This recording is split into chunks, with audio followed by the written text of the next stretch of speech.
et éditorialistes rivalisent dans leurs attaques contre les retraités et leurs droits, les accusant d'être des privilégiés, responsables du confinement de tout le reste de la population et de ce fait du chômage résultant de l'arrêt de l'économie.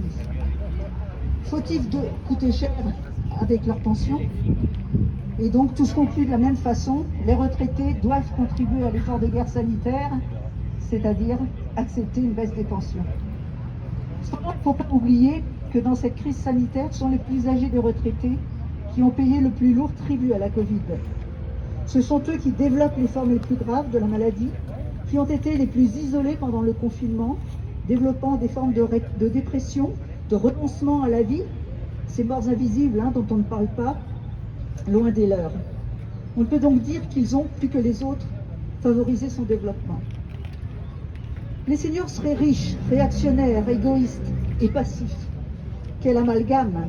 Et si ce sont leurs économies ou l'aide financière apportée parfois à leurs proches, enfants, mais bien souvent aussi parents, qui le laissent penser, c'est soit par nécessité, soit pour anticiper par rapport aux coûts actuels exorbitants dans les EHPAD, la perte d'autonomie et leur refus d'être à la charge de leurs enfants plus tard.